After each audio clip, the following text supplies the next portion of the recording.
Here we have a 2026 Lexus GX 550. This one comes in the premium trim level, eminent white pearls, the paint, and then we have black leather interior. For the powertrain, we get a 3.4 liter twin turbocharged V6 engine. That's made it to a 10-speed automatic transmission, 349 horsepower, 479 pound-feet of torque. This one has only a little over 2,000 miles on it. As we come around to the front end, we do get our LED headlamps along with the LED daytime running lights and the LED fog lights. And I will say, in terms of the looks of the GX, I love the front fascia. I love that it kind of caught up with the new LXs. I just think the new Lexus are they're bad boys, I tell you. Now down here, these are gonna be 20-inch alloy wheels, like that design there. We get passive keyless entry on all 4 doors. Door panel here, we have one-touch up and down windows everywhere. Rear window lock out there, power door lock controls, power mirror controls, and we can set those folding mirrors to either be on auto or we can manually fold them there. They do have blind spot monitors in them. It's kind of hard to see. We have aftermarket tint here, but I think it's a pretty tasteful upgrade. Bottle holders there, the odometer, trip meter, the brightness for the gauge cluster, memory seat functions, lift gate, parking sensors, power tilt telescoping steering wheel, and then we do have a gas cap release and the hood release there. But here's our power driver's seat with 2-way power lumbar support. Now I want to give a huge thanks to Auto Collection of Murfreesboro and Auto Pro Nashville for allowing me to review this GX 550 today. I'll leave a link below in the description. If you're looking to find the best price on one of these closer to home, click that second link down below. It takes just a minute to fill out your information, and I'll make sure the local dealers are fighting to get you the best price on this or whatever new vehicle you might be interested in. Now this air is all the way up back here, but I have the seat up front adjusted for someone of my size, being 6'3" with longer legs. So sitting back here, all the way back, pretty good space, and these are just barely grazing the back of the seat there. Seat back pockets, both sides, 3-stage heated outboard seats, and then we can adjust the temperature or the fan speed, set the auto mode on there for the air conditioner in the back. 2 USB-C charge ports, and there's a look at the front from back here. And then we do get LED reading lights throughout, which is nice. And there is a look at the third row. It's kind of dark because the tint and because all this is black, but I'm gonna try to adjust the lighting the best that I can. But it's even hard for me to see back here. There's a USB-C port on either side there, and you can also adjust the seat backs as well here.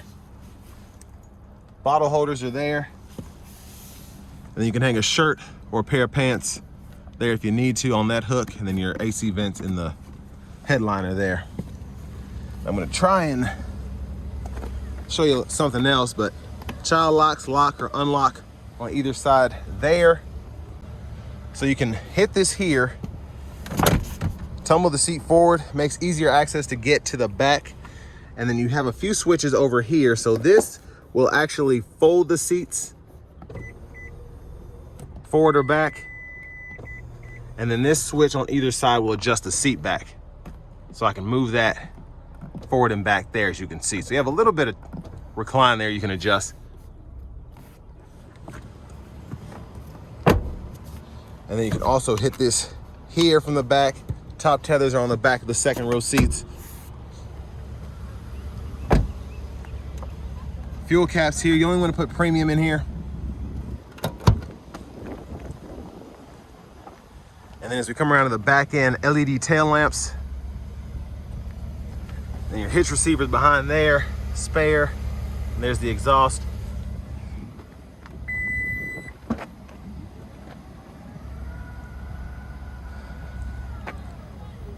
And the tether for the third row, you have one right here.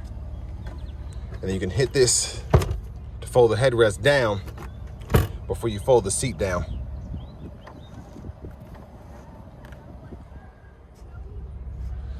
And then you do have a 3-prong household plug-in right there.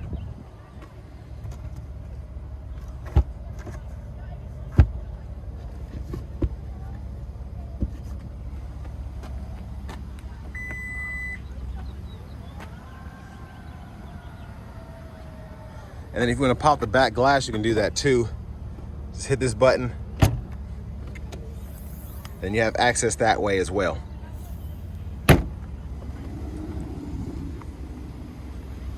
But to the rear passenger side, I'm just gonna show you the top tethers, or the lower anchors, excuse me, are behind these covers here. So they're just Velcroed in. I like how they did that.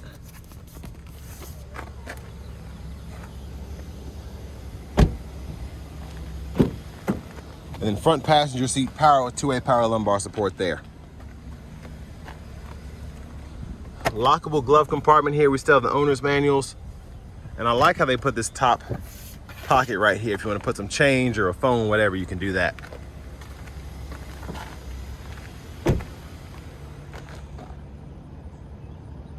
But there's the sticker from Auto Collection and Auto Pro Nashville.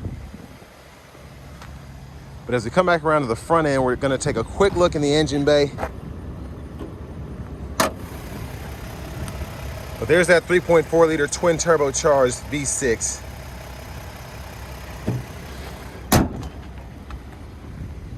And then before we hop in the driver's seat, I'm just gonna show off the blinkers.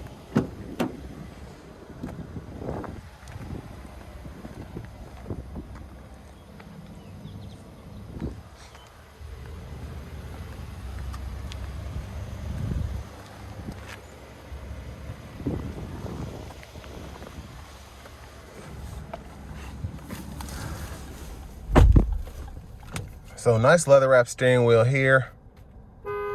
There's the horn. Over here to the radio, we do get AM, FM, XM along with Bluetooth. We also have wireless CarPlay, Android Auto compatibility. You can hook up Apple Music or Amazon Music there. You can use your Experience Drive Connect to use the navigation through that subscription. And then you have your vehicle information here, your driving assist, you have all of those settings, trip info, off-road info, and then even your tire pressure monitors are there. Your settings, you go down here to general, and this is how you access your language or units. It's usually set automatically based on your location, but you can turn that off and then adjust those manually if you want to do that.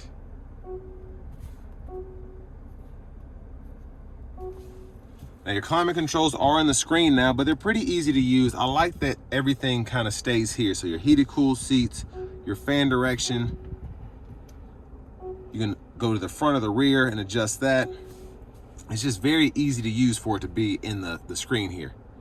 2 stages for the heated steering wheel. Then you can even pull up this climate menu to turn the S-Flow on, so it's only putting air towards the seats that are occupied. Your Eco Heat and Cool. And yeah, I think it's a very usable system. There's a lot here, but it's not overwhelming because everything has its place where it makes sense, I think. Now for the fan speed, you can hit this here to go through a few, I don't know how many levels it is, I guess 7, or you can kind of adjust it by hitting that there, use the touch screen, or by sliding, excuse me, and then you can cut the whole system off there. Auto mode, AC toggle, and then you can adjust temperature on either side with these knobs. Now your heated mirrors and your defroster for the rear is here, and then you have your front defroster there. Volume knob, you can click that to turn the audio off, and then you do have your hazards right there. Hit this camera button, pulls up this 360 view, which is pretty neat. And then you also have a backup camera here. But down here, 2 USB-C ports, 12 volt. And then this mode select here goes to your drive modes. You have your sport, normal, eco. And then you can go to your electronic control transmission in second. And then your tow hauls here, and you can adjust that as well. But traction controls here, bottle holders, wireless charging pad. Then for the shifter, just press this button in, park, reverse, neutral, drive. Come over here, you can manually shift, or you can use the paddle shifters behind the steering wheel. Electronic parking brake, pull up to engage, hit the brake, press down to disengage. Automatic brake holds here. And then you have your center differential lock and your 4-wheel drive here. You can either have it in high or low. Center console cubby space. And then your garage door transmitters here. You have your lights, and then you can tilt or slide the roof. So I'm going to show you how we slide it. It's a one touch. Hit it a second time, it goes behind the shade there. But there's a look at the back seat from up here.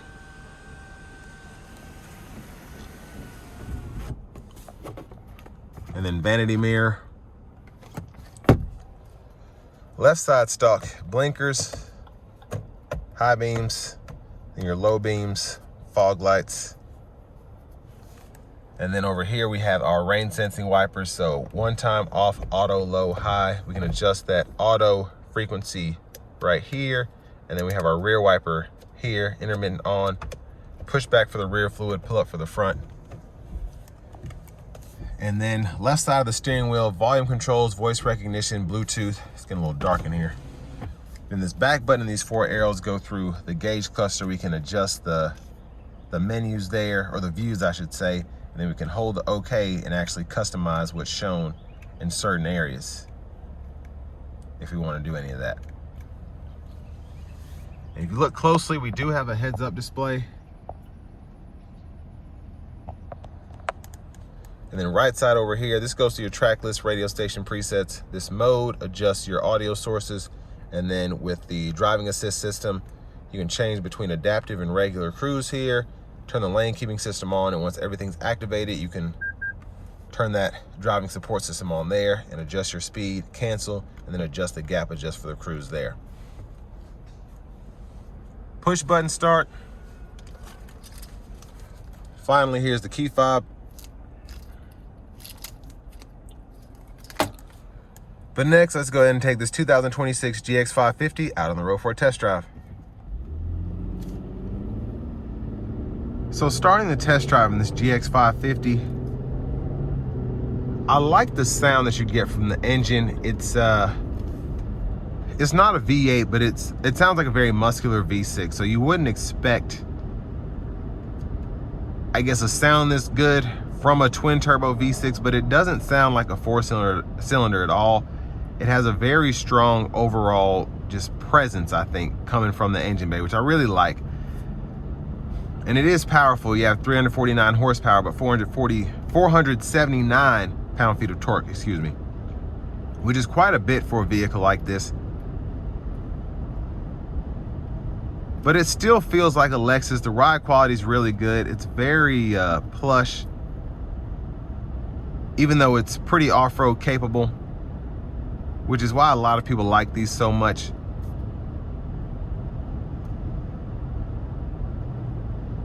But I mean, sound acoustics in here are crazy. It's so quiet in here relatively, and it's just a very luxurious feel from behind the wheel here.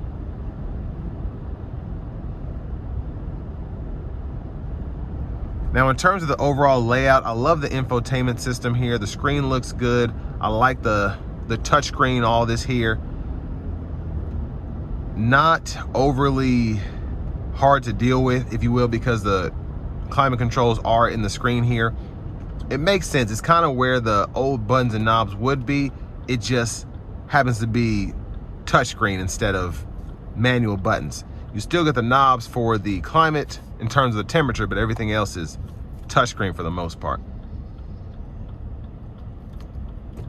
Gonna give ourselves a little space here. Let's put her in a sport mode. Here we go.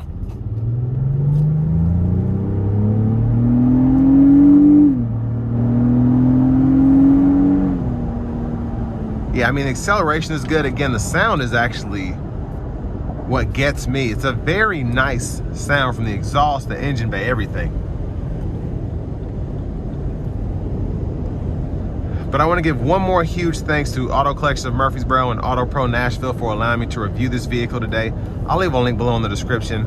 If you're looking to find the best price on one of these closer to home, click that second link down below. It takes just a minute to fill out your information, and I'll make sure the local dealers are fighting to get you the best price on this or whatever new vehicle you might be interested in. But again, the sound acoustics in here are pretty impressive, I think. Ride quality is fantastic. I just don't have any complaints.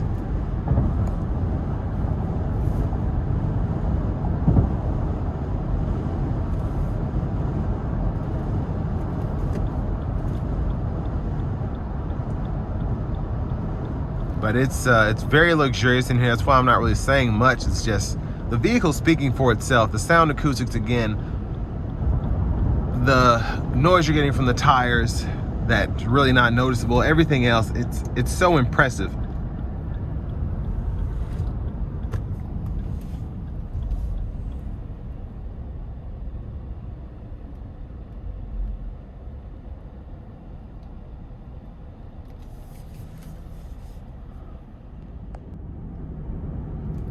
Now, in terms of what you get for the money here, I think $90,000 is not bad for this. This is a luxury vehicle, so it's not necessarily, you know, worth the money when you're looking at it on paper. But in terms of having the heated, cooled seats, the luxury feel in here, really the four-wheel drive system, the suspension, everything that comes with this for that money, I think it's pretty solid in the luxury SUV market. When you're comparing it to Mercedes, when you're comparing it to BMW. And I think this is one of those vehicles that, now we're used to having that bulletproof powertrain that we got in the 4Runners and things of that nature, but in terms of the newer powertrains we're getting, especially in the 4Runner, having that turbo 4 or the hybrid setup, this twin turbo V6 I think was the right way to go without going down to a turbo 4, even if it could have been put in here. Especially considering the four-wheel drive, the luxury, what people want in this price point. They don't want a turbo 4, at least not yet. And I think a twin turbo V6 was the best option, considering we don't have the naturally aspirated V8 anymore.